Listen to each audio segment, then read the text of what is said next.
Welcome to WYCD Wicket, that stands for What You Can Do. Your old pal Jake, and there are a lot of ups and downs today, but stuff that we can take advantage of on the left regardless. We've got the GOP schism on full display, which I am humorously calling the Great White Schism. However, as a white man on the left myself, I do want to clarify the actual schism is between people who believe in following facts and the GOP. But amongst the GOP, there are folks who are fighting, and that is good. Having to do with that, Fox appears to have done a soft ban on Donald Trump. They don't want to talk about him. Shocking. Shocking that they would not want to talk about the person for whom which talking about has got them a $1.6 billion lawsuit to deal with. That is a true shock, he said, dripping with sarcasm. And then the Cop City protests. I said I wasn't going to heckle the left anymore. And you know what? I'm not. But I do have some suggestions to help. I think what the folks are doing in the forests of Atlanta right now is heroic. I think it is necessary. And I think that it could be even more effective than it currently is. One thing it has succeeded in doing, credit where it's due, is getting eyeballs. There we are. Is getting eyeballs on this problem, which is that there is a massive police facility that it's funded by corporations, 80% funded by corporations, and it is geared up to assault minorities. And of course, after a protest got out of hand yesterday, of course, the leadership is lying about it, as they tend to do. So we're going to look at all of that, and I will, of course, tell you what you can do about it. Let's jump right into it. I want to enjoy some shade and frown. Let's watch the GOP schism on full display. Here is the good old-fashioned corporate media, but as represented by the best of them, MSNBC, talking about it. New tonight, Donald Trump wrapping up his speech at the Conservative Political Action Conference just a short time ago. We're going to do you a favor. We are not going to show you any sound bites from his speech because it was just as dissociated from the real world as all of his recent speeches.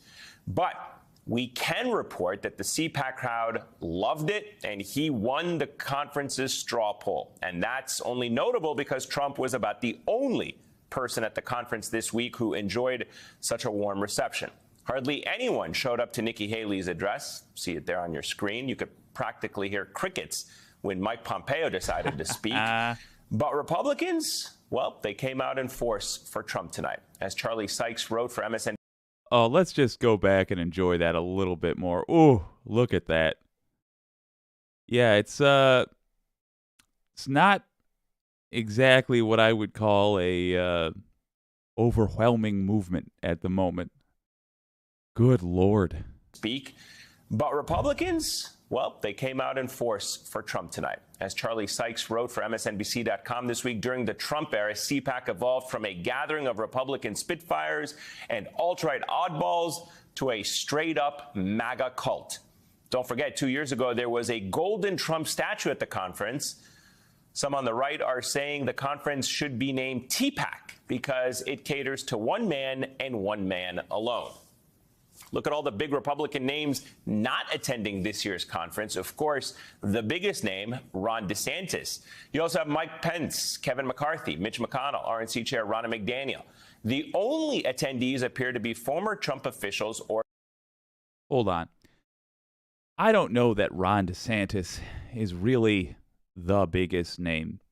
A lot of the support for him is AstroTurf, and we're going to get into that in a moment. Why that's important, where that AstroTurf is being supplied. But I don't necessarily agree with the idea that it's a big deal that Ron DeSantis didn't go there. Also, remember, Ron DeSantis recently kicked out a bunch of Trump supporters from an event he was at. He had mall security kick him out. He doesn't have friends at CPAC at the moment, and I'm going to assume that his poor showing isn't going to bode well for him in the primaries. It does. As I say that, though, I realize Trump may very well be in prison. 2024, in terms of an election, is a long way off. It's really weird, in fact, that we run elections basically for half of our lives in America. Half of our lives are election season. There are countries, this is not a joke, there are countries where your campaigning is limited to a couple of weeks before Election Day.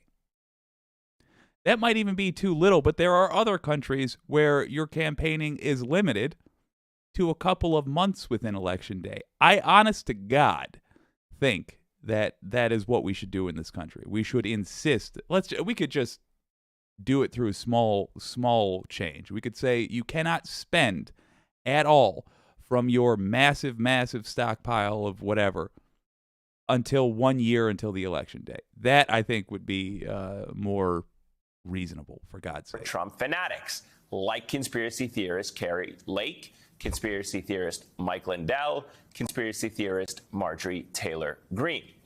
Not even Fox is safe, folks. Former Trump strategist Steve Bannon was met with a standing ovation when he effectively declared war on Rupert Murdoch and his empire, vowing to destroy the network for turning its back on Trump. Now, we have to acknowledge something else before we move on to Matt Schlapp's sexual assault, or sexual assaulting of somebody else. He's a creep. But it's important to note Steve Bannon was pardoned during Trump's last day in office. Steve Bannon was pardoned for scamming Trump supporters. Just remember the kind of folks we're dealing with. One elephant in the room at CPAC, and that is its chief organizer, Matt Schlapp. He is facing a $9.4 million sexual assault lawsuit from a former staffer for failed Senate candidate Herschel Walker. Schlapp has vigorously denied the assault allegations. The headline should be the lead of all CPAC-related coverage this week, but it has become almost a footnote because the conference is so mired in chaos and infighting and, of course, Trump love. Joining me now is the chair of the Congressional Progressive Caucus, Democratic Congresswoman Pramila Jayapal of Washington. Congresswoman, thank you so much for coming back on the show. You know, much has been made of the conspicuous absences that we're seeing on this week's CPAC guest list. Some are calling it evidence of a split between the extremists on one side and the so-called normies in the GOP, which I don't think there are any. Do you think that is the right framing, or what is your understanding as to why we're seeing CPAC become what it has become? Well, Eamon, it's so good to see you. Thanks for having me back on. I think that Republicans are in a massive identity crisis. They are in disarray. They are in ruin. And the problem for Republicans is that these conspiracy theorists. Hold on. I just want to say, I think she's having a little bit of fun there. It is so common around the election season to hear people say Democrats in disarray on corporate media. That's like a phrase that they love to do. This is actual disarray. This is an actual schism we're seeing form. It has been predicted by your old pal Jake and other more prescient minds before. And I mean, I love to see it, but I think she's having a bit of fun turning that old annoying phrase on its head. These people who have who are leaders of CPAC, sexual assault lawsuit against the CEO of it. And the things that are being said at CPAC are so extreme that not even Republican leaders want to go to it. The problem, of course, is that Trump is still very popular there, and Trump still commands a significant percentage of the Republican base. So I'm not sure how they're going to resolve this crisis, because clearly they understand that Trump and the extreme Republicans put the Republican brand at risk. That's why so many are staying away. But on the other hand, Trump is the Republican brand. And that is a problem for them. That's why they lost so many races, including Herschel Walker, including so many across the country, because Trump insisted on these extreme MAGA candidates. And the people that showed up are the ones who are still willing to embrace that one-man cult. Can you talk to me about the danger of this identity crisis for a moment? Because we look at some crazy oddball Republicans on a state level doing things, whether it be in Florida or Texas. You're talking about the identity crisis that's at play here with CPAC all under the control of Trump and the conspiracy theorists. But Catherine Wolfe, left is indeed best. Heck yes. I want to chime in. Oh, I'm sorry there, Eamon. I want to chime in. There's no danger. There's no danger in the Republicans not being unified. All the evil things that they are trying to do now, they were trying to do before as well, just with more subtlety. And by subtlety, I really just mean a wall of confusion. If you take, for example, their Social Security, a tax, their attempts to get rid of it, we can say back and forth between us, yeah, they're trying to cut Social Security, because people had to do the work of deciphering what they meant by entitlement reforms, what they meant by all the rhetoric they used, which ended up just being a bunch of lies. But the point is, what would the effect of that have been if they were successful in let's say, one of their plans, raising the age of Social Security? Well, that would mean a bunch of 65-year-olds would have to work until they were 70. A lot of whom wouldn't be able to, because by the time you're 65, the odds that you've acquired a health problem that prevents you from doing the job that you did when you were 30 is pretty decent. It's realistic to take that into account. So they would have put a bunch of people out on the street. I will grant this to Eamon, though, who's, by the way, a wonderful young buck out there reading the news. I like him, but I'll give him this as well. There are more direct calls. Not that there weren't any before, but there are more direct calls for straight-up domestic terrorism from MAGA. So I'll give him that. There is danger, literal danger there. Under the control of Trump and the conspiracy theorists. But how dangerous is it for the Republican Party, for this country, for them to be continuing down this road?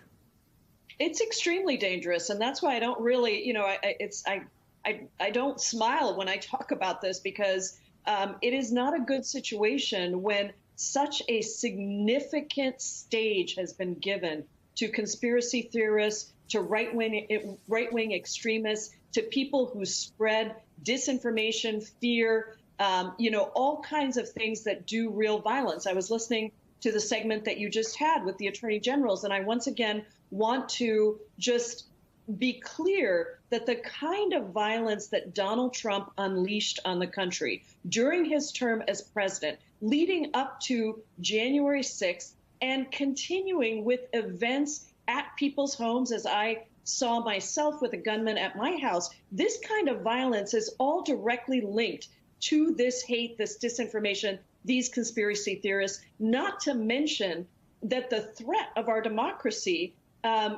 being ignored, being taken over by these conspiracy theorists, people who don't want to respect the fair and free results of an election. That is a very serious country. And these people still have a huge platform out there with, even though Republicans,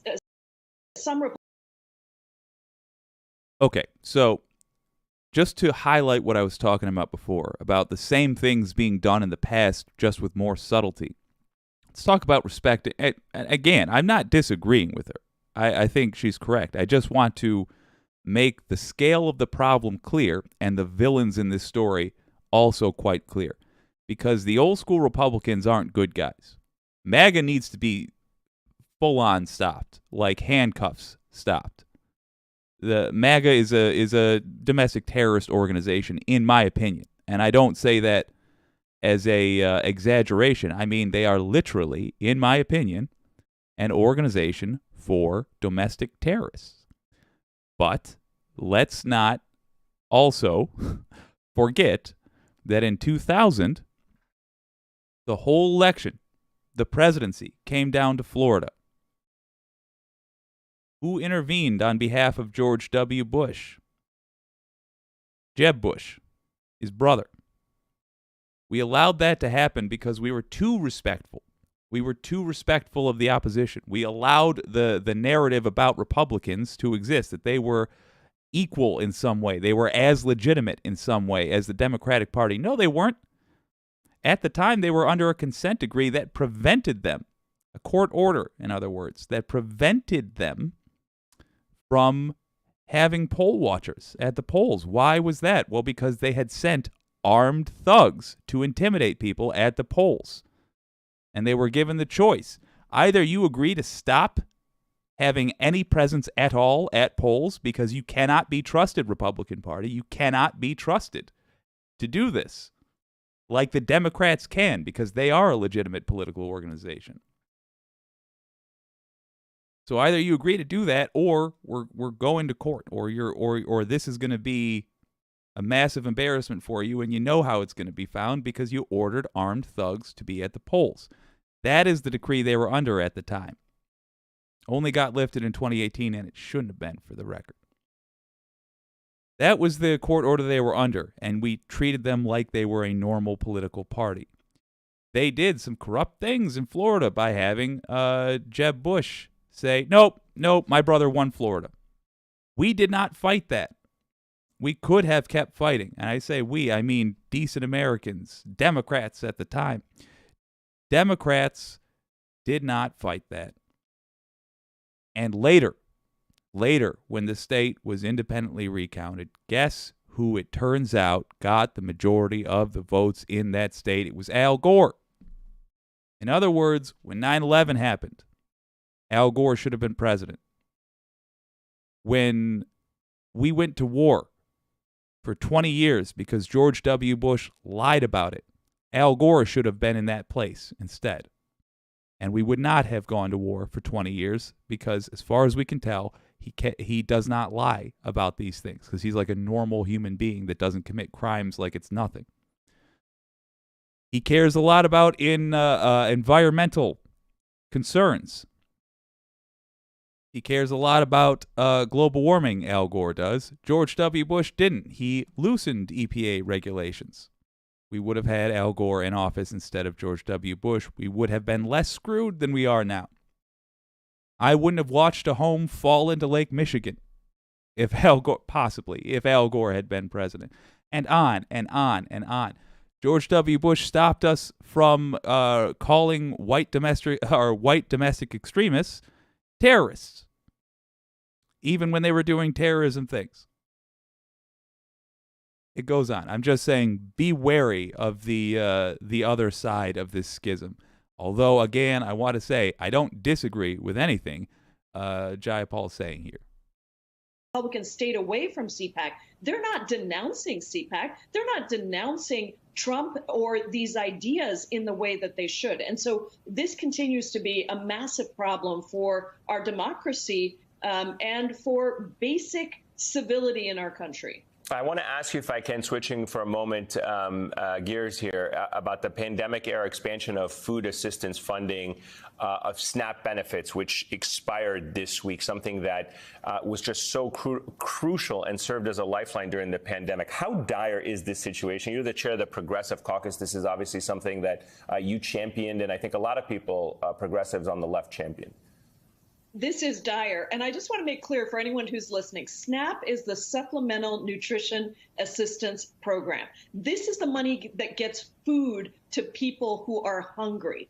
And what we saw during the pandemic is by extending SNAP benefits, by adding the child tax credit, we were able to cut child poverty, in half. And it made it clear, Eamon, that poverty is a policy choice. Hunger is a policy choice. We have the power to change it, and it's with very little money. I mean, we're talking about, just in my state of Washington, 500,000 people will lose $171 a month across the country. 32 million people are going to be pushed onto this hunger cliff.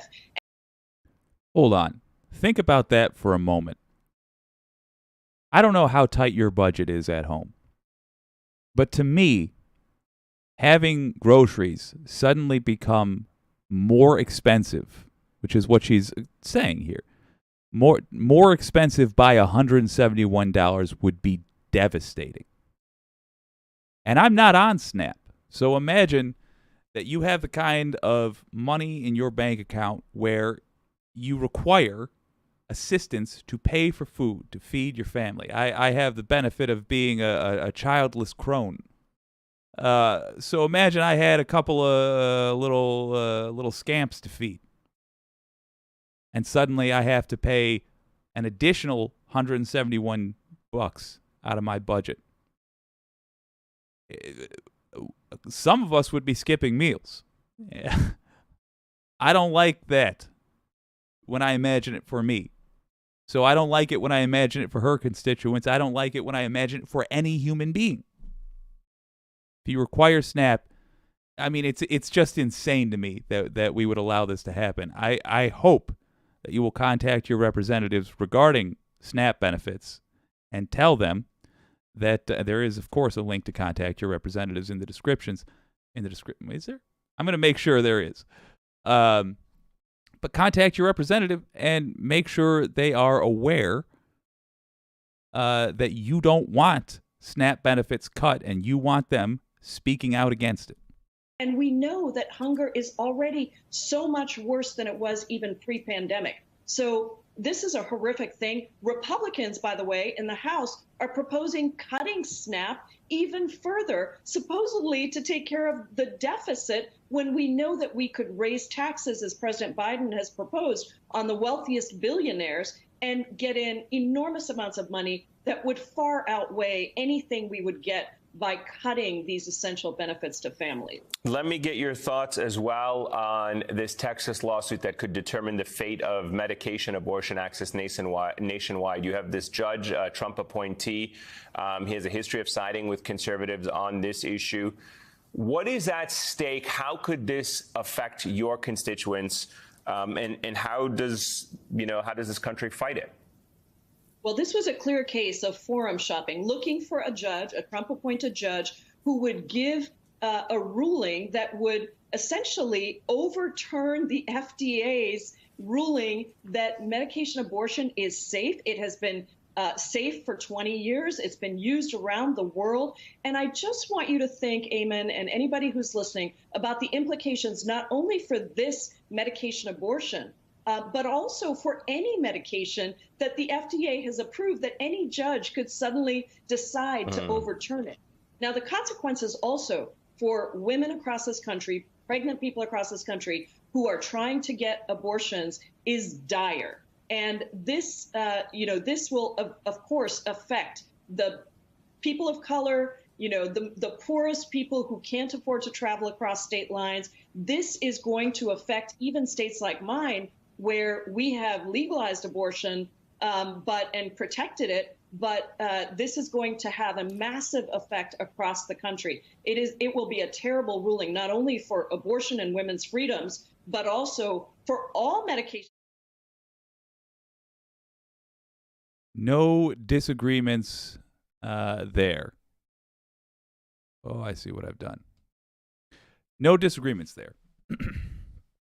The cuts, the ridiculous attack on medication abortion, of course, is insane. The whole interview is linked in the description. That's Camilla Jayapal. I gotta tell you, anytime she's on TV, I recommend listening to what she has to say. She is a sharp lady. But what can you do about this schism? This schism in the GOP? Couple of things. Number one, vote in primaries. They're coming up. There is a schism. We are anticipating that one of the effects of this is going to be people leaving the GOP. Where are they going to go? They're going to go to the Democrats. That means we're going to have right-leaning forces dragging Democrats to the right. We need to make sure there are forces pulling the other way. So I guess I should do it like this. Dragging Democrats to the right, we got to have forces pulling the other way, pulling them to the left. Easily accomplished. Vote in primaries. It's that simple. Go as far left as you can. As far as SNAP benefits, which I also feel is important, contact your representative. I've updated the description now. If you refresh the page, it should show up. Contact them and simply say, I want you to expand SNAP benefits. Don't shrink them, expand them. Don't cut this additional 170, yada, yada, yada. I want you to restore all of that funding because hungry people in America shouldn't exist.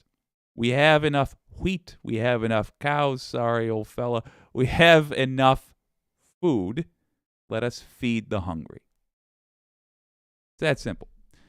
It doesn't matter what party you're in. If you're a Republican, I presume you're obsessed with Jesus, and good for you. I'm glad you enjoy that. Jesus would have fed the hungry. You can do it. You don't have to do a miracle. All you have to do is contact your representative. You don't got to create fish. You got to write an email.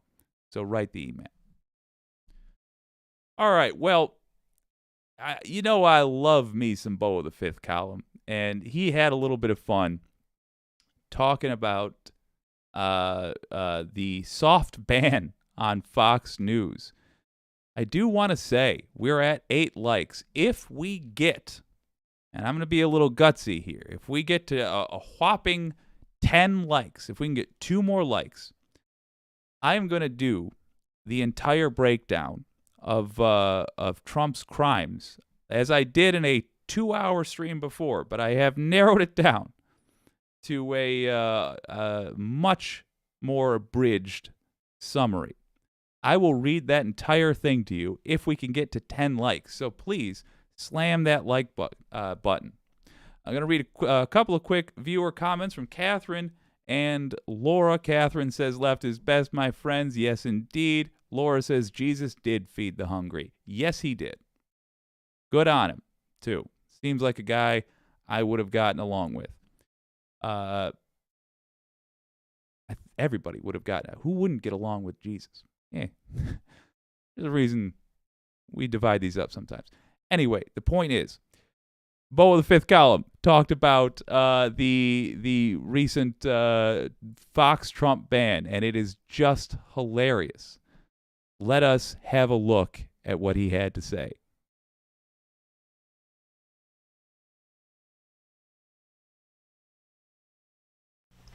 Well, howdy there, Internet people. It's Beau again. So today we are going to talk about a conspicuous absence on Fox News and why it might be happening. A very prominent figure on the Republican side of the aisle hasn't really been around, and there are now indications of at least what people in his orbit believe is the reason. If you don't know, Trump hasn't been on Fox News since September, when he was on with Hannity. The reporting now has a quote from somebody close to Trump. Everybody knows that there's this soft ban or silent ban. It certainly, however you want to say it, quiet ban, soft ban, whatever it is indicative of how the Murdochs feel about Trump in this particular moment. Now, a bunch of news agencies have reached out to Fox for comments, and they haven't gotten any, at least not at time of filming. The suggestion that Trump has been placed on a do not let him on the air list is, it's not unbelievable. It's not something that's out of the realm of possibility. Given Fox's current situation with the depositions and all the cases that are going on, they might be trying to limit liability. Let's not forget as well that they were astroturfing Ron DeSantis. All of this MAGA nonsense has, believe it or not been great for Fox. Because, yeah, you know what? They raked in tons of money supporting Trump. Can't be denied. They also, during this time, saw the creation of multiple competitors where before they had nothing. Before, if you were right-wing, there was Fox and nothing else. Organization after organization, Newsmax, OAN, yada, yada, yada, is cropping up because they see what Fox does. They see, one, it's easy. Two, it's lucrative. So they were already astroturfing Ron DeSantis. They don't want, as in the bean counters, I suppose, don't want Trump to be the guy. It's also worth noting that, like everybody else who is aware of the facts, which Fox is, even though they don't repeat the facts ever, like everybody else who's aware of the facts, Fox is sitting here wondering, is Trump going to be in prison in 1 month? Having some separation. I mean, obviously, he's not going to be in prison in 1 month, but they're sitting here wondering, is Trump going to be indicted? They're having some separation between themselves and Trump for a ton of reasons, but it all falls under the umbrella of the guy is irresponsible and he does not play ball. The former president coming on at a time when he continues to echo the claims about the election and all of that stuff is probably not exposure that Fox wants right now. So while there is no confirmation of this beyond what appears to be a suspicion from within the Trump circle, it's not as far-fetched as it might seem. A lot of the things that come out from Team Trump are less than reliable. But this seems plausible. If I was running stuff at Fox, I don't think that I would want the former president on, especially not right now. But also given the fact that it does appear that Murdoch is looking for another candidate to back and raising the profile of Trump's opposition in the primary. Oh, yes. It really does seem to track. There are candidates that are just low-level, long shot, no, they're not going to make it, that are getting time on Fox. But Trump, no, he's nowhere to be found. One reason I believe that there are multiple candidates appearing on Fox. Of course, there is the fact that Fox is still pretending to be news, and a lot of folks are aware of the fact that you have to, if you interview one candidate, you're kind of obligated to interview all candidates. So if they're interviewing a candidate in the Republican primary, off you go. You got a lot of folks. But it also, if Trump dwindles away, it also will make it seem like Ron DeSantis beat somebody instead of Ron DeSantis was appointed by the media, if there's multiple other names. If all that happens is Ron DeSantis gets a nomination because Trump is too busy in court, that's not going to help him out a whole lot. So he'll look weak. With a lot of the upstart right-wing news outlets losing viewership and losing deals to get into homes, Trump's lack of presence on Fox, that might be something that truly hinders his ability to move forward with his desire to return to the White House.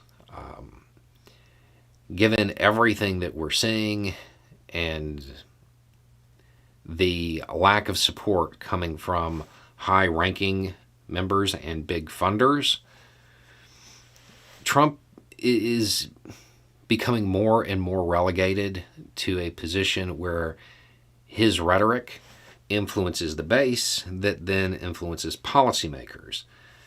the odds of him holding a position again seem to be ever decreasing. So, anyway, it's just a thought. Y'all have a good day.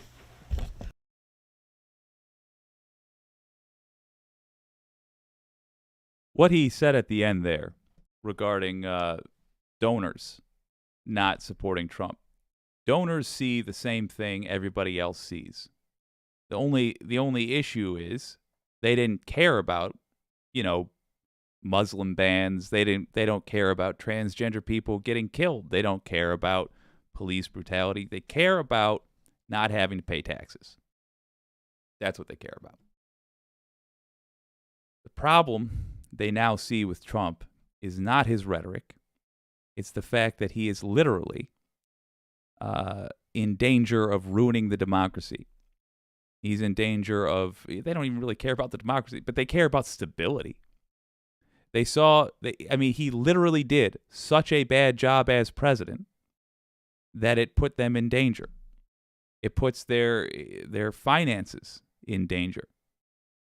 His COVID misinformation made the problems we had so much worse. His treatment of Ukraine, which, God help me, if I see lefties talking bad about Ukraine, I swear to God, his treatment of Ukraine was such that it encouraged Russia to invade, that, again, hit their finances. And it's going to keep happening, and they know this. So, yeah, he's lost truly his biggest supporters, which were the corporations. This can't go better for us, and let me stress that it is a golden opportunity for us to deprogram some cultists. If there are MAGA people in your community, simply ask them if they heard what Tucker Carlson said about him. Did they hear what Rupert Murdoch said about him? Did they hear what Sean Hannity said about him? Because all those guys said some disrespectful things, correct, but disrespectful things about their watchers, about their viewers. But they're not able to talk about it because of corporate policy, which is smart because they are being sued about it right now. You shouldn't talk about it on air. They're not allowed to talk about it, which means they're not allowed to give disinformation. Take advantage of that to find out the answer. If they want to hear from somebody else, or if they want to hear what their beloved anchors said about them, they're going to have to watch real news. And that is where you are going to be able to chip away at the madness they've surrounded themselves with.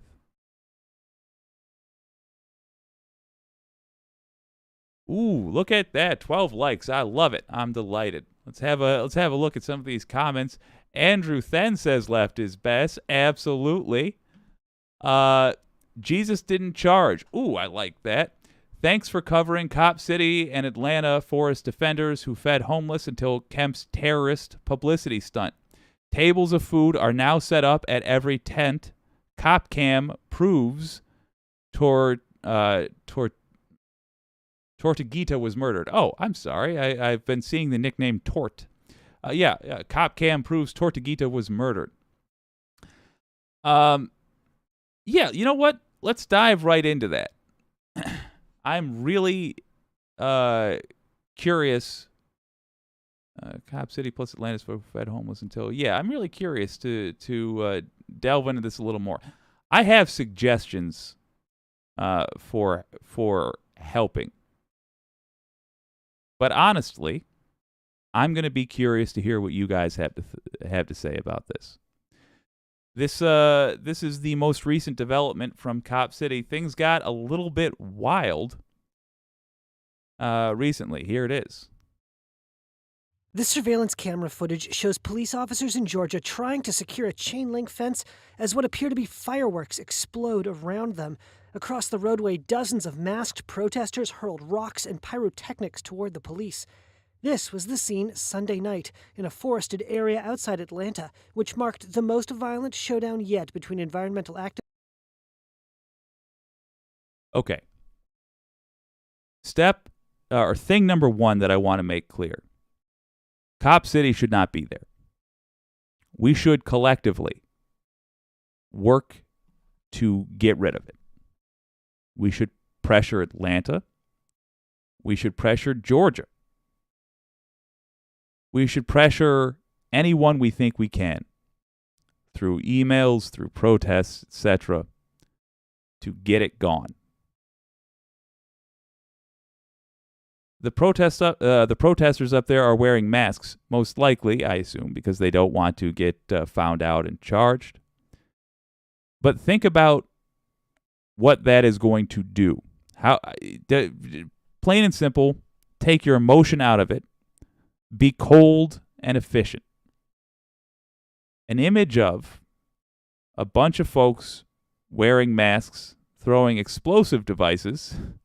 I realize they're fireworks. But throwing explosive devices at police.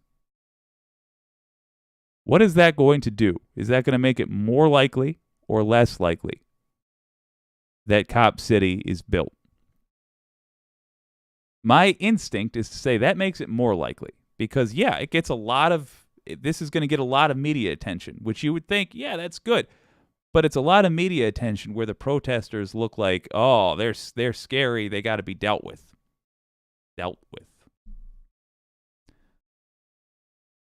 I'm not sure if that was the right move. That said, these people have been pushed pretty GD far. We had our commenter, Jesus Didn't Charge, he mentioned Tortuguita. Who was that? It was a guy that was, in my opinion, murdered by the police. Murdered. Police have been, according to people who are there, police have been hunting through the woods, weapons drawn, looking for protesters. Of course, we're not going to get that footage played for MSNBC because it's not going to be given, or this was Reuters. Played for Reuters because it was not given to Reuters by the cops, because why would they do that? No, they will give only this kind of image. Just be cautious of the tricks they will use, because they will keep using the dirtiest tactics. And we're about to see, oh gosh, police leadership talking about this very thing and lying. Just lying. Activists and law enforcement over the construction of a police training facility. Protesters set fire to equipment. Police said they'd made 35 arrests. Atlanta Police Chief Darren Shearbaum. Attack law enforcement officers. You damage equipment. You are breaking the law. This was a very violent attack that occurred this evening. Very violent attack. This wasn't about a public safety training center. This was about anarchy, and this was about the. We're gonna keep his quote there for a second, and I'm gonna leave my little box behind and just go up here. He says this wasn't about a training center. This was about anarchy.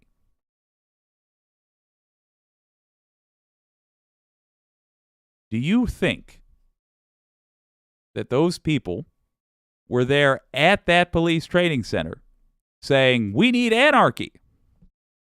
No. They were being clear they want the police training center gone. When he randomly says, this wasn't about a police training center, this was about anarchy, you're supposed to just dismiss, the casual listener is supposed to just dismiss everything the protests are saying on this doughy, overexposed fool's word. It was about a police training center. And the fact that he feels he has to lie about it, he can't just say protesters threw rocks, and I didn't see rocks for the record. I saw the explosive devices, though. Protesters threw rocks and fireworks at us. If he could just say that, I would be more inclined to believe him. But he doesn't. He lies about their motivations. He mischaracterizes them. That should alarm you. You should not be comfortable with police doing that and doing it so blatantly. And it should inform you about who's the bad guy here. Interestingly, the protesters advertise where you can walk up and meet them. They have a website, the protesters do, called Stop Cop City. By the way, head over there. You can find out how to support them. I've also got a link in the description, which links to all the ways they ask that you support them. I recommend that you do. But Reuters did not get in contact with them. They didn't ask them for their side. Reuters does it's a good news organization. I'm not saying that this is necessarily even a fault of Reuters. They might not have had the infrastructure to do that. But bear in mind, we're not hearing from the protesters, and we could have, and that is a concern. Them to destabilize. The site of the planned Atlanta Public Safety Training Center, derisively called Cop City by opponents, has been the scene of escalating confrontations both in the woods and in the city. Demonstrators oppose both the increasing militarization of police and the building of the site in a forest that its defenders call, quote, the lungs of Atlanta. Demonstrations ramped up in January after police killed an environmental activist who went by the name Tortuguita during a raid to clear the construction site. Their name and face became a symbol of the resistance. Protesters that month marched in Atlanta, and some attacked buildings, set fire to a police car, and were arrested. Reuters photographer Alyssa Pointer has been covering the Cop City demonstrations. She was at a nonviolent gathering on Saturday where she saw the issue unite environmental activists with those calling for police reform. There was a young man from... I'm going to eat my words. They did talk to him. Thank God. All right, let's hear what they got to say. I'm not going to interrupt this. The Dakotas who spoke, and he was from a Native American tribe, and he talked about the importance of protecting the land. And I see people who talk about we want to have justice for Rayshard Brooks, the young man that was shot and killed by police in Atlanta a couple days after the George Floyd protests started in 2020. They talked about Tortuguita, the young man that was shot and killed by police who was occupying the forest at that time. I do believe these two groups are willing to come together to show solidarity. Sunday's events began with a music festival that was part of a week of demonstrations against the construction, but police said events turned violent. Wait a minute. Is that, did the protesters start that fire, or is that police doing their training nonsense? When a group of activists they called, quote, agitators, changed into black clothing, breached the site, and launched bricks, rocks, Molotov cocktails, and fireworks at officers. All right, so why am I so hesitant? Let me jump out here for a second. Here we go. Why am I so hesitant to believe anything the cops say? Why am I double checking and triple checking that they're getting the protesters' side? Because much of the coverage of this has been like that. Now, that was fairness where it's due. I gotta be careful about this one, because I don't want to make it seem like I'm against Reuters on it when I'm talking about the general media coverage. I'm not. Reuters did a good job. One piece of correction: Tortuguita was non-binary, so not a he, but whatever. The point being, I thought that was pretty good coverage, and what you saw was, in my opinion, not going to be an effective protest. Why is that? Not because you shouldn't be protesting this, not because there shouldn't be efforts to stop this. Absolutely. But what are you actually going to, let's say you're there, you're in the woods, you want to get Cop City gone. Somebody turns to you and says, what we're going to do, get a bunch of fireworks and throw it at them, and that'll scare the cops, and the cops will run away. Do you think you are going to outforce Atlanta cops? Seems unlikely, right? You might encourage them to get a bunch of SWAT teams to comb the woods and just start arresting anybody in the woods, left and right. That's what you might encourage them to do. Are you going to sway a bunch of people's opinions by throwing the fireworks, by throwing the rocks? Are you going to change minds around the country about whether or not that place should be there? No, you are not. Most people who see that will be like, okay, I'm on the side of the cops on this one. It's just not effective messaging, is my point. Let me counterpoint myself here. How long have they been building Cop City? Long time now. This protest has been going on for a long time. Months and months and months and months and months and months have gone by, and they're still doing the thing. So I understand where the protesters are coming from, where they're getting desperate. They're trying to change tactics. They're trying to get this thing out. I said at the top, I want to hear what you guys have to say about this.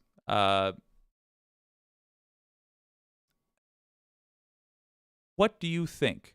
And I've got a link in the description, by the way, which gives plenty that you can do. You can pick from. But what do you think, in your opinions, are the most effective forms of protest? I personally am of the belief that nonviolent civil disobedience, so you do get arrested, nonviolent civil disobedience is the most effective. I believe if they would have gone to those fences, those chain fences, if they would have had a pair of handcuffs, you can get them from your local sexual gratification store.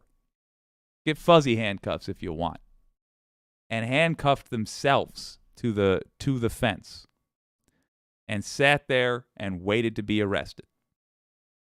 I think that would have done more to get Cop City gone. Why?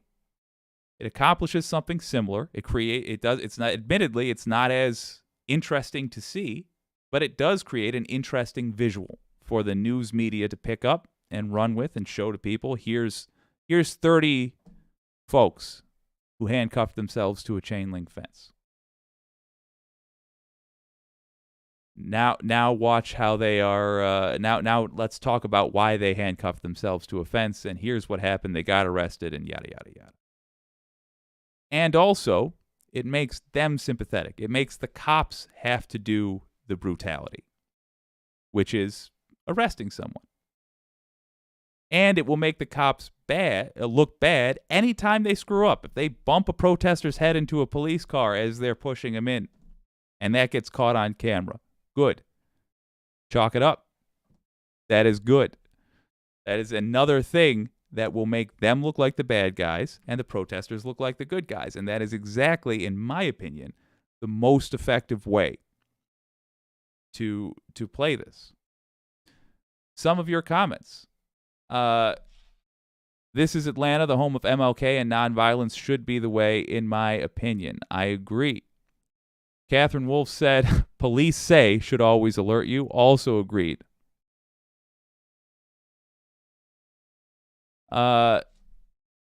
Laura says, masks partly for tear gas. Good point.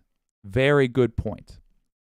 Laura also says, similar to when alt-right were disguised as Antifa, police would accuse Antifa, but were never able to arrest any in BLM protests. True. You should also need to know how many you also need to know how many people, Franny P says, how many protesters are actually from Atlanta or even Georgia. Yeah, that's a good point. It is well known that there are agitators that are planted. It sounds like kooky conspiracy stuff. Folks, it happens. In fact, it has happened in Cop City. The protests. It happened in Black Lives Matter. One of the I believe, if I'm recalling correctly, one of the people who was a BLM protester that eventually did get into legal trouble, she was found to have a gun. That gun was planted on her by a police plant. And it goes beyond that. It's well known. In fact, it's on the Department of Justice website that far-right extremists often enter into police protests with the intention of agitating. That is a technique domestic terrorists use. We have to be careful about that. And we also have to make sure that the protesters themselves have a clear plan. Jesus didn't charge. Movement doesn't promote violence, but you can't get group of... Yes, here is it exactly. Movement doesn't promote violence, but you can't get a group of kids together without a few playing with firecrackers and giving cops and corporations justification for moving us towards fascism. I see what you're saying, and I agree. And I do think that is exactly what police are hoping for. They are hoping for an excuse to be cruel, to use fascist tactics, and we got to fight it. Catherine Wolf says, they have been sleeping in the trees. They were being arrested. No one heard about it until cops got brutal. Now it's on the news. True. And I think making sure that the cop brutality is on the news is the way to go, for sure. Catherine Wolf says, ACAB. I actually disagree with you there. I think that there's plenty of decent ones, and it is necessary for us to start promoting left-wingers taking up careers in law enforcement, left-wingers getting on the Department of Justice, left-wingers as prosecutors. I know, it's weird to say, but I think when we write off culturally law enforcement as a career for lefties, we are saying that we will allow our law enforcement to be done entirely by right-wingers. And that, to me, that's scary. You want to know what it looks like when we have nothing but right-wingers doing our law enforcement. It looks like the situation we have currently with Donald Trump. I said we would do the breakdown of all of his crimes, the abridged breakdown of all of his crimes. If we got to 10 likes, folks, we blew past it. So we are going to do that. I am going to take a 30-second break while I set this up. I hope you'll stay tuned, and we're going to jump right to that.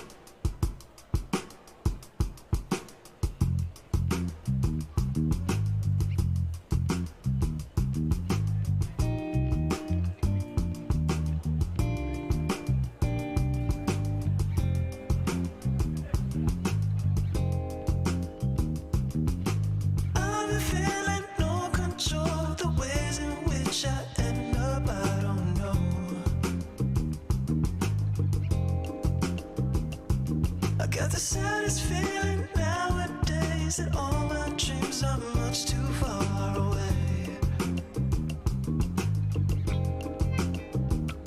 Sometimes the nights got me aching, working hours in the cold. And I can't imagine how it feels to end up where you feel you had to go.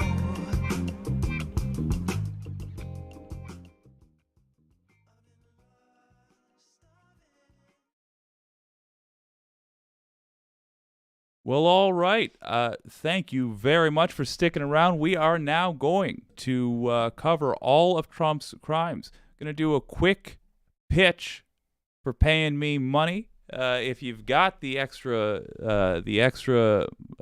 cash, I am looking to travel around this country and interview people like the folks in Cop City. However, I require gasoline for my vehicle, and I am on an extremely limited budget, so do consider using the super chat function in the live stream.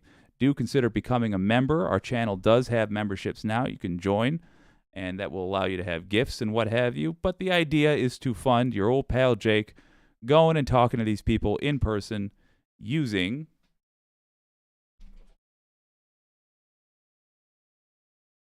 a series of pieces of technology that are too large to bring on camera. All right, let's do this full breakdown. Donald Trump has been a career criminal.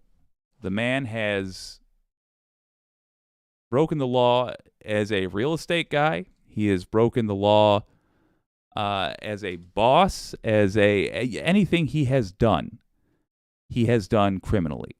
And that was no different when he was a candidate. That was no different when he was president, God help us. And we have done nothing about it. Let's recap these crimes. A little bit ago, I did a video called All Trump's Crimes, wherein I listed all of the crimes believed to be committed by Donald Trump between 2015 and now. One viewer said they were interested in the idea, but wasn't willing to sit through a 2-hour stream. Yeah, okay, fair enough. Here they are in abridged form, but for the record, I did the work. And if you'd like to see me rant about it for 2 hours, there is, of course, going to be a link in the description when I upload the VOD. 2015 and 2016, 10 campaign finance crimes and subsequent cover-ups. These include the campaign finance violations that sent Michael Cohen to prison, wherein the DOJ concluded that Cohen broke the law for an unnamed individual one, who they clarify went on to win the election for president. The statute of limitations expired on all but one of those crimes in 2022. That means we can no longer seek justice for the American people on any of them. One is being investigated at the state level only, but that investigation only exists because the statute of limitations was likely extended due to the subject's continuing absence from the state of New York. Trump. Even so, the deadline to file charges was 2021 on that count, making the case near impossible to be heard in court. We've already let Donald Trump get away with 10 campaign finance violations. All we can do now to preserve our dignity is to put an asterisk next to his presidency whenever we list it in a textbook to clarify that he got to office through illegal means. 2017, 2018, and 2019, 13 instances of obstruction of the Russia and special counsel investigations. The crimes involved include obstruction of justice, witness tampering, making false statements, and criminal violations of the Ethics in Government Act. These are the crimes laid out in the Mueller report, in which Robert Mueller made it clear that there was nothing stopping the DOJ from charging Trump with a crime after he left office. The statute of limitations will expire on half of those crimes in 2024. That's next year, folks. It has already expired on half of those crimes, unless they are considered to be part of a series of continuing wrongs or conspiracy. So again, 13 instances of obstruction of the Russia and special counsel investigations, and half of them we have already let him get away with. However, the investigation closed while Trump was still in office, and there is no indication that Attorney General Merrick Garland has reopened it. 2017 and 2019, 2 charges of making false public financial disclosure reports, including instances where Trump failed to disclose a gift and an asset in his 2019 public financial disclosure report. We use these reports to identify conflicts of interest so that we can keep our politicians honest. The gift took the form of free legal services from Rudy Giuliani, while the asset was the personal loan to his golf course in Scotland. The crime here is making a false statement and a criminal violation of the Ethics in Government Act. The statute of limitations for these crimes expires in 2024. As in, the deadline to file charges is up in 2024, but there is no indication at all that Merrick Garland is working on it. If Garland needs help with this one, I'll show him how to win the case right now. Mr. Trump, did you receive a loan in 2019 for your golf course in Aberdeen, Scotland? Okay. Is this a copy of your 2019 financial disclosure report? The jury will note that the personal loan appears nowhere on the financial disclosure report. The prosecution rests. There. That's how you do it. That is how you try that in court. That is how you get one indictment on this guy. 2017 through 2021, 2 crimes related to willful destruction of presidential records while Trump was in office. According to officials familiar with the actions, hundreds of documents, if not more, were likely torn up, spanning a range of topics, including conversations with foreign leaders. He was destroying documents about conversations with foreign leaders. Those weren't his to destroy. Those are our documents. Reportedly, the problem was particularly acute at the time of the transition to the Biden administration. Although the Trump White House instituted special practices to deal with his shredded records, which included the people around him desperately taping them back together, it is unclear how many records were lost or permanently destroyed through Trump's ripping routine. The documents, which were literally flushed down the toilet, which the public got photographic evidence of this, so we know this is true, those are gone forever. Get any of those staffers under oath and ask them to repeat to the court what they said to the Washington Post. Because the deadline to file charges passed in 2022 for the times Trump destroyed our documents, your documents, my documents, documents we have ownership of, during his first year in office. We cannot charge for that anymore. Literally, too much time passed for us to hold him accountable. And every year that goes by now without charges being filed will result in him getting away with more crimes. 2019, 5 charges for attempting to get Ukraine to interfere in the 2020 election, including bribery, coercion of political activity, misappropriation of federal funds, obstruction of justice, and soliciting unlawful foreign campaign contributions. That is as corrupt as you get. This is the series of crimes that earned Trump his first impeachment and showed Putin that America was so weak that he didn't have to worry about invading one of its allies. It's a low time for the country. The deadline to file charges in this matter, which arguably caused the second invasion of Ukraine, expires in 2024. There has been no investigation into the matter by the DOJ. None. Deadline expires in 2024. 2020, pressuring federal officers to use their official positions for partisan politics. The Office of Special Counsel determined that 13 senior Trump administration officials, including Secretary Pompeo and Acting Secretary Wolf, engaged in willful and repeated violations of the Hatch Act in the lead-up to the 2020 presidential election. OSC determined that Secretary Pompeo and Acting Secretary Wolf's violations originated within the White House, or possibly the Trump campaign or President Trump himself, and that President Trump laid the foundation for these and other Hatch Act violations by refusing to hold officials accountable for even the most flagrant and clear-cut Hatch Act violations. By the way, he violated the Hatch Act himself. If you think it might be difficult for Garland to prove, bear in mind that just days before delivering his speech, and against the advice of senior State Department lawyers, Secretary Pompeo approved a change to the State Department policy that until then had prohibited him and all other political appointees at the State Department from engaging in many partisan political activities, including addressing a political party convention. Under the new policy, the Secretary of State is not restricted from addressing a political party convention when requested by the president. It specifically says that in a new rule that Secretary Pompeo made that senior State Department lawyers said he shouldn't make. Is the State Department's lawyers' job to decide what would be a healthy policy for America? No, they're there to decide what is legal. That's what they advise on. They said, shouldn't do this. He did this. The president is specifically part of that. This should be a layup.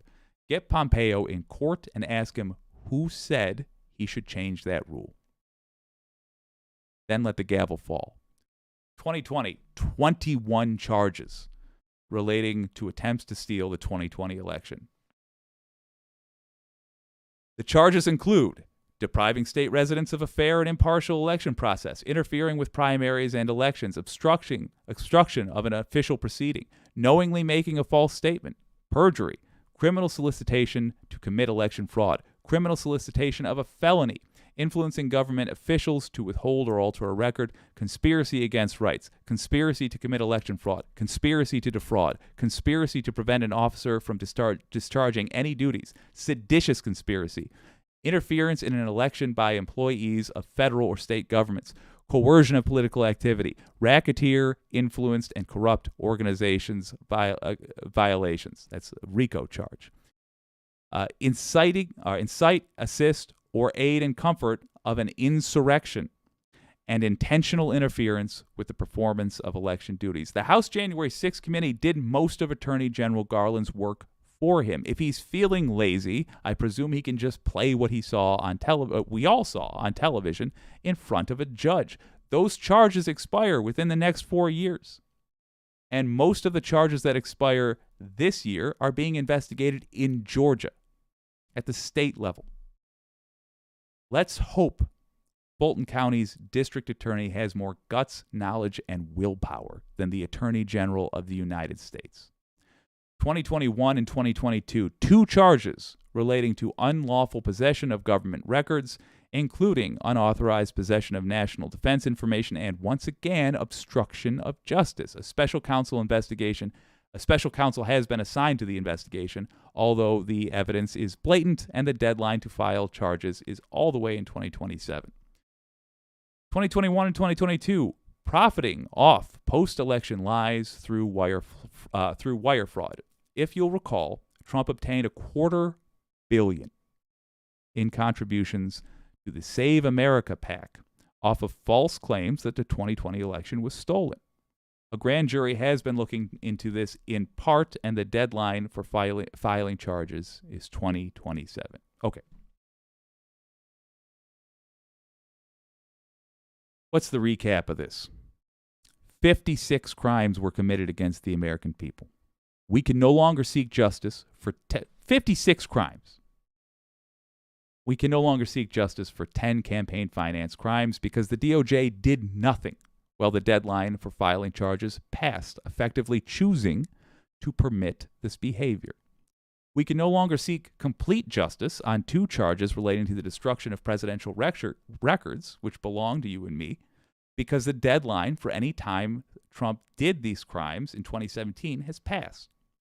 This year, the deadline will pass for any instances that occurred in 2018, and each day that goes by without an indictment, we lose the ability to seek justice on more of those crimes. There is no indication that Merrick Garland is investigating any instances of Trump destroying documents while in office. None. No indication. 13 instances of obstruction of the Russia and Special Counsel investigations are not currently being investigated, and the deadline to file charges has passed on half of them. The deadline to file charges, the deadline for 2 charges relating to making false public financial disclosure reports expires next year, and there is no active investigation into the matter. 5 crimes appear to have been committed in attempting to get Ukraine to interfere with the 2020 election. The filing deadline for those charges is next year, and there is no active investigation. That's 32 crimes. It would appear the DOJ, under Merrick Garland, has endorsed through inaction. The remaining 24 crimes relating to attempts to steal the 2020 election, stealing government secrets, and wire fraud are largely being investigated at the state level. I don't feel that Merrick Garland is going to seek justice for the American people. Whether it's because he's unwilling or because he's unable is irrelevant. The fact that failing to punish 32 crimes committed against and in front of the American people has happened. The fact that he has failed to punish 32 crimes committed against and in front of the American people, it's just unacceptable. If you agree with me, you can make Joe Biden aware of your opinion by filling out a White House contact form, which I will link below or in the chat. It would also be of use to get on social media and make your opinion known publicly while tagging Joe Biden as well as your representatives. If you're from Arizona, New Mexico, Nevada, Pennsylvania, or Wisconsin, tell your state attorney general that you want them to open an investigation into the fake electors. It's been made painfully clear that if we want anything to be done about this, it must happen at a state level. Finally, tell Merrick Garland himself that you have seen his failure to pursue justice on 32 crimes and that you demand he indict Trump immediately or step aside for someone that knows how to build a case. Let me give you my sources and the links for what you can do. Live, folks. Oh, I'm limited to 200. Okay. I'm going to update that description now.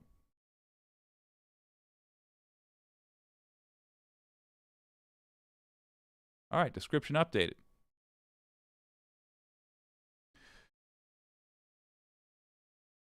So the short takeaway from this is that we have had a crime spree go unpunished, and we simply can't continue to allow this to happen. We need law and order in the country.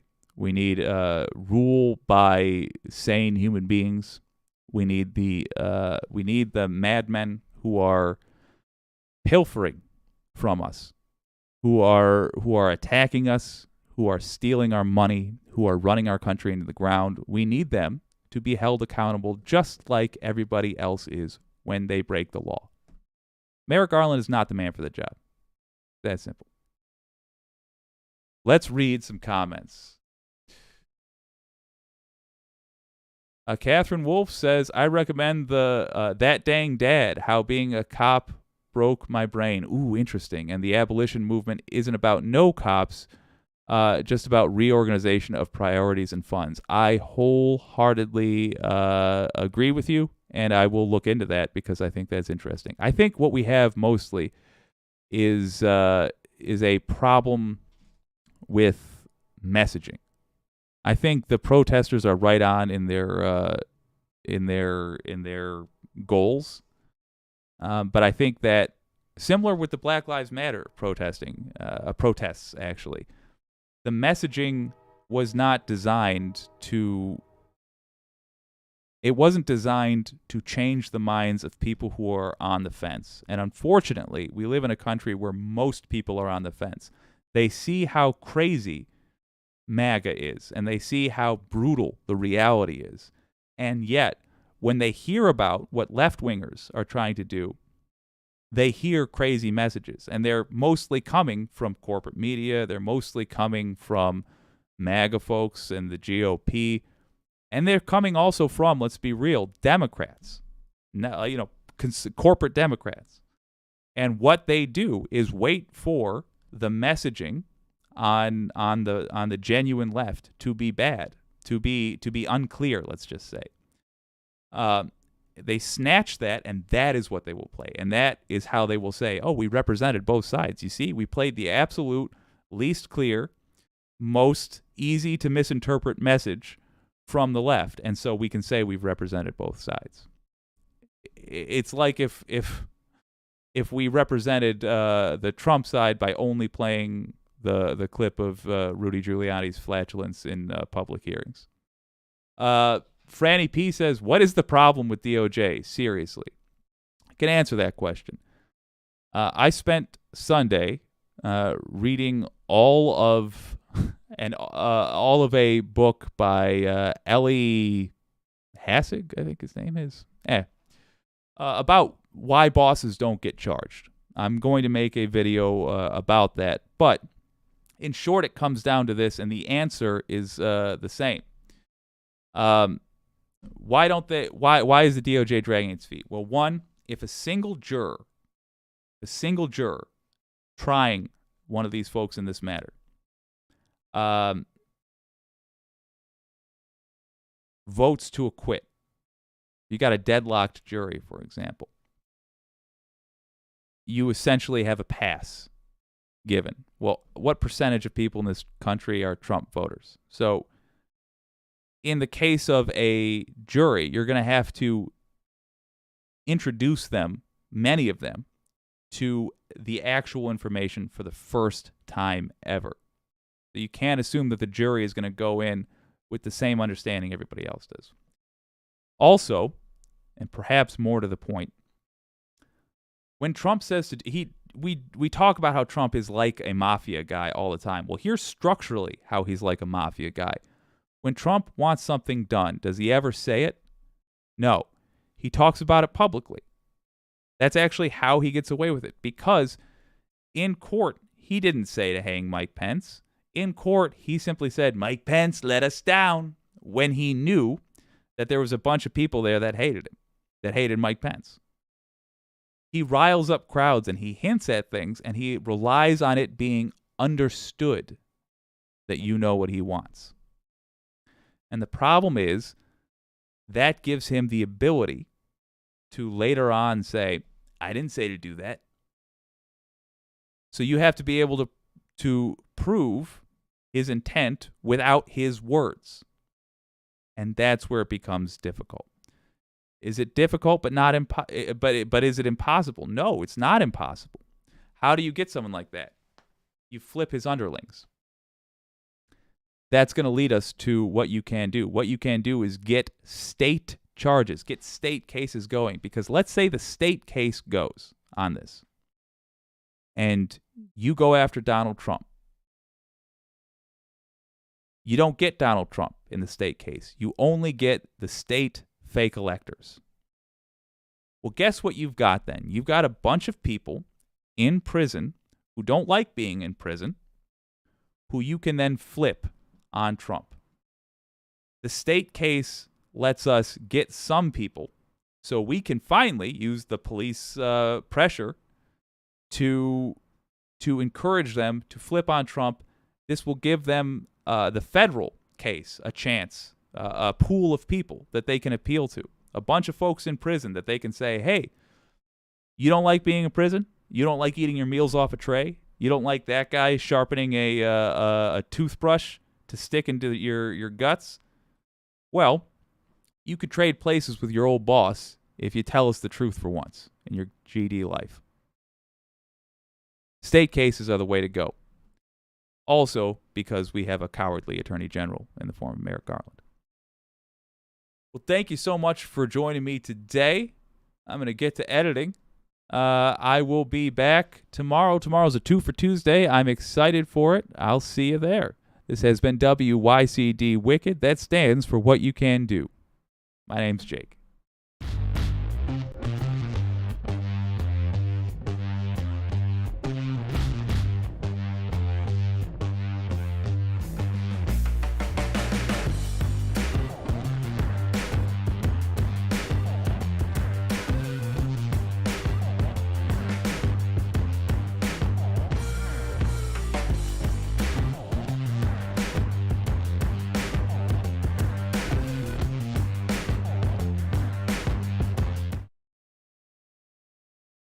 Oh, it's such a rare thing when I come back from the credits there.